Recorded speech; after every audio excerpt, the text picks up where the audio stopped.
You know how it is. You love to learn new things, but you also got to, be mindful of your time. Yeah. And then when something like generative AI comes along, it's impossible to keep up. Totally. It really is. Figure out like what's real, what's hype. Right. So that's kind of what we're diving into today. Yeah, I'm excited for this We're one. looking at this open source tool, Dockling, and how it can unlock the power of AI, even for those of us who aren't data scientists. Mm. We've got some articles from Red Hat to help us out, some stuff straight from Dockling's GitHub page, Yeah, nice. even a technical report if you're feeling adventurous. So cool. But I guess to kick things off, one of the things that really struck me is that Dockling is addressing this fundamental problem holding AI back. The data dilemma. Yeah. So what's the data dilemma? Well, just think about all the data that organizations have, right? Like reports, research papers, customer interactions, tons of stuff. It's a goldmine of information, but a lot of it's just locked away Okay. in PDFs, Word docs, you name it.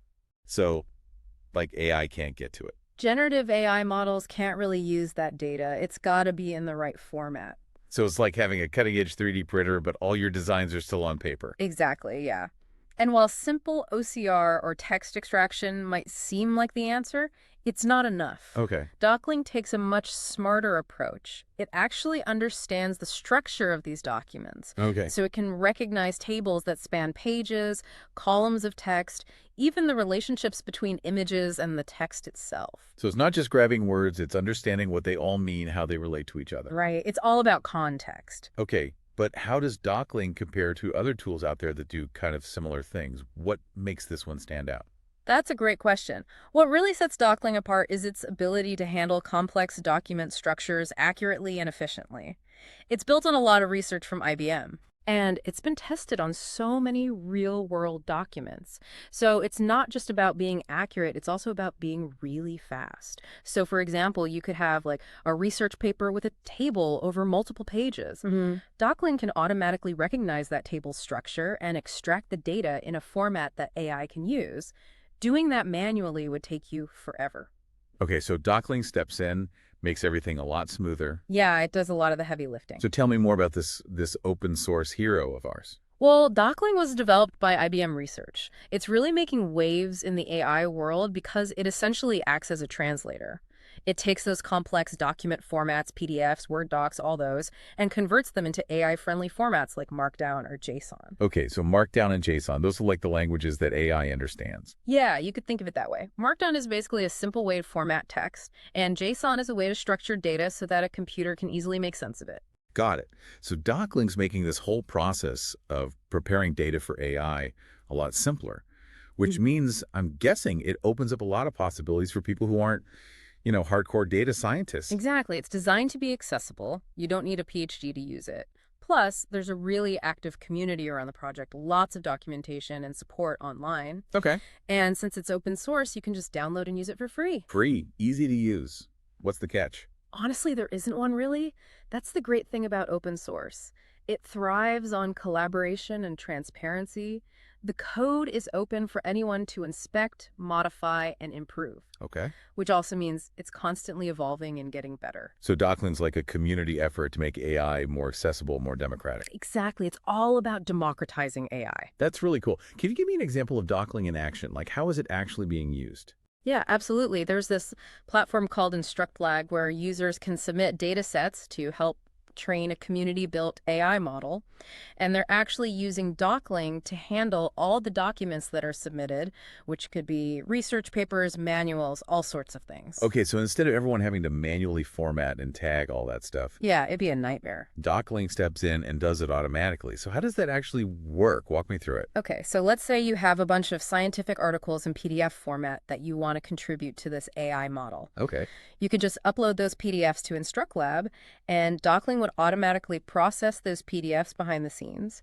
It would extract all the text, tables, all the important information, and convert it into a structured format like JSON that the AI model can actually understand. So Dockling's like the bridge between the human language and the language that AI speaks. That's a great way to put it. That's pretty fascinating. InstructLab sounds really cool, but it also sounds kind of niche. Is it being used by any businesses in more, I don't know, practical ways? Oh, yeah, definitely. Actually, let's talk about Red Hat. They've really embraced Dockling. They've integrated it into their enterprise-grade platform, which is called Red Hat Enterprise Linux AI. RHEL AI. Yeah, exactly. I've heard of that. So what RHEL AI does is it combines Dockling with other tools to create this really powerful platform for customizing AI models. Okay. But what's really key here is that they're enabling not just data scientists, but also domain experts to use these tools. So like doctors, lawyers, engineers, people with really specific knowledge in their fields can use that knowledge to help train AI models. Exactly. And that's a game changer, right? It is, but how does that work? Like, is Dockling making it easier for those experts to actually interact with these models, with AI in general? Oh, absolutely. So RHEL AI has a user-friendly interface that guides users through the whole process of preparing data, training AI models, and deploying them, even in very specific environments. And Dockling is playing a crucial role there by making sure that the data is properly structured and that the AI models can actually understand it. So it's not just about AI being accessible, it's about AI being usable, useful. Right. It's got to be practical. And Dockling's a big part of that. Yeah. Is this just about efficiency, though? Or is there something more fundamental happening here? I think there's definitely a shift happening in how we even think about AI. Mhm. It's moving away from being something that only data scientists can do, and it's becoming more of a tool that anyone can use to solve problems, to discover insights. And a lot of that shift is happening because of open source projects like Dockling. That's exciting. So it sounds like Dockling's a really important part of this movement to democratize AI. Yeah, I think so. But can Dockling do more than just process documents? Is it a one-trick pony? That's where things get even more interesting, because Dockling's constantly evolving and adding new capabilities. We've barely scratched the surface of what it can do, and it's already changing things in a big way. So we're talking about a technology that's always getting better, always improving. What does that look like, practically? What's next for Dockling? Well, on their GitHub page, they actually have a roadmap of what they're working on. Oh, cool. And some of the stuff they've got coming up is really exciting. Okay, give me a sneak peek. What's on the horizon for Dockling? One thing they're working on is automatic extraction of equations and code. Wow. Which, think about it. All those scientific papers, technical documents, they're full of complex formulas, Right. code snippets. Right now, that kind of stuff is really hard for AI models to understand. So this new feature, it'd be like unlocking all this knowledge that's hidden from AI right now. Exactly. That's huge for fields like science and engineering. Absolutely. I mean, imagine you're a researcher, you're trying to build an AI model that can predict the properties of new materials. Uh-huh. You need tons of data, chemical formulas, physical properties, all that stuff. Right. And a lot of that data is locked away in those papers.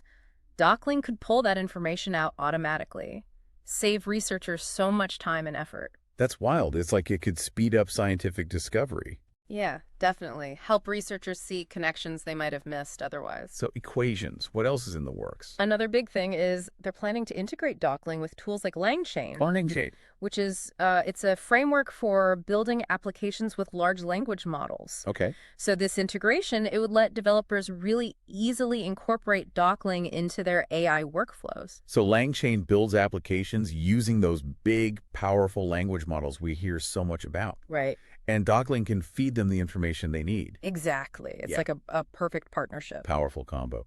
Give me an example. How could this be used? Sure. Imagine a legal team. They need to go through thousands of contracts, looking for risks, opportunities, that kind of stuff. Traditionally, that would take forever. But with Dockling and LangChain together, they could build an AI application that just analyzes those contracts automatically, Wow. pulls out the key info, flags any potential issues. That would save so much time and money. Oh, yeah. And then the legal team can focus on the really important stuff. So Dockling's not just about making data accessible. It's about building this whole ecosystem of tools and applications that can help us solve real problems. Exactly. Yeah. It's about making AI work for us. It's exciting stuff. But let's zoom out for a second. What is the rise of Dockling and all these other open source AI tools?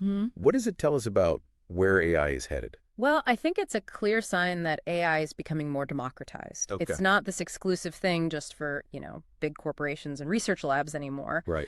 With tools like Dockling, anyone can experiment with AI, build their own applications, even contribute to the field. It's kind of like the early days of the internet, right? Yeah, I get. All that excitement, all that possibility. Exactly. Anyone can create something new. That's pretty cool. Yeah.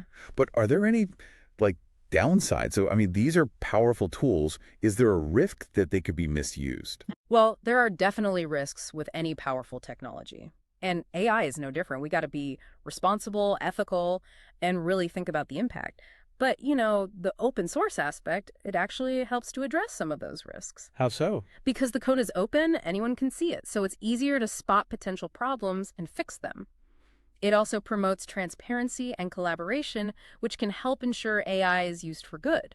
So it's a balancing act. But with open collaboration and careful planning, Yeah. we can really harness the power of AI for the right reasons. Exactly. Use it to benefit everyone. I like that. Yeah. Now, for our listeners who are super intrigued by Dockling, but maybe a little overwhelmed, where should they start? The Dockling GitHub page is a great place. They have documentation, tutorials, and a really active forum where you can ask questions, connect with other users. Okay. There's also more and more online courses and workshops popping up that teach you the basics. So even if you're not, like, super tech savvy, there are ways to get started. Oh, yeah, absolutely. It's all about being curious and wanting to learn. Okay, but what if you don't want to become a Dockling expert? Right. You just want to understand how this tech could impact your work or your life. What should people be paying attention to? I think staying up to date on AI developments, especially in your field, is key. Read articles, listen to podcasts, attend conferences. Right. The more you know about AI, the more you'll understand its potential. So stay curious, stay informed. Yeah, exactly. But let's bring it back to Dockling for a minute. We've talked a lot about its capabilities, its potential impact on different fields, but what about its impact on individuals?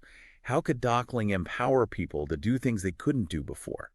I think Dockling has the potential to level the playing field in a lot of ways because by making AI more accessible and affordable, it gives individuals, small businesses, the ability to compete with larger organizations. So it's not just big companies using AI to automate and be more efficient. It's about individuals using AI to be better at what they do to achieve their goals. Exactly. Imagine a freelance writer wants to use AI to help them with research, or a small business owner wants to personalize their marketing with AI. Dockling makes that possible without needing to hire a bunch of experts. That's a pretty empowering thought. Dockling's not just a technical innovation, it's a social one. It can help people do amazing things. Yeah, exactly. It's about potential. So, for our listeners, that's something to think about. If AI is becoming more accessible, what could you do with it? Right. What problems could you solve? What could you achieve? That's the question we want people to ask. Okay. Because Dockling is a tool, and like any tool, it's only as powerful as the person using it. It feels like we're at this turning point with AI, Yeah. and Dockling is right there leading the charge. It really is. And, the tech is one thing, but it's what people are going to do with it. That's what gets me excited. It's like, remember when smartphones first came out? Nobody could have predicted all the amazing things people would do with them. Perfect analogy. We're just at the beginning with AI, and Dockling's giving folks the tools to shape that future. Okay, but for someone like me, interested in AI, but no coding background, where do I even start? What are those first steps with Dockling? Honestly, the open source community is incredible for support. I'd say head to the Dockling GitHub page first. They've got documentation, tutorials, and a super active forum. You can ask questions, get help from other users. Nice. Plus, there's more and more online courses and workshops popping up. They can walk you through the basics, show you how to use Dockling for different things. So you don't have to be a tech wizard. Just got to be curious, willing to learn. Exactly. It's all about that. But what if you're not trying to be a Dockling expert? You just want to get a sense of how this could impact your life, your job. What should people be paying attention to? I think staying informed about what's happening with AI is key, especially stuff related to your work, your interests. Read articles, listen to podcasts, go to conferences. Okay. The more you learn, the better you'll understand AI's potential. Stay curious, stay in the loop. Let's talk about Dockling's impact on individuals. How could it help people do things they couldn't before? It's all about leveling the playing field. By making AI more accessible, Dockling gives individuals, small businesses, the ability to compete with those big companies that always had the resources for AI. So it's not just corporations using AI to automate and increase efficiency. It's about individuals using it to improve their work, achieve their goals. Right. Think of it like this. A freelance writer who wants to use AI for research, or a small business owner who wants to personalize their marketing with AI. Dockling makes that possible. No need to hire a team of experts. That's incredibly powerful. So Dockling's not just a technical thing, it's a social innovation. It is. It's all about potential. And for our listeners, that's what we want you to think about. If AI is becoming more accessible, what could you do with it? Yeah. What problems could you solve? What could you achieve? Those are the questions we should all be asking. Because Dockling is a tool, and like any tool, its potential is only limited by our imagination. This has been an amazing look at Dockling and what it means for the future of AI. Thanks for being here with us. We hope this has been, informative, maybe even inspired you a little. Until next time, keep learning, keep exploring, and keep asking, what if?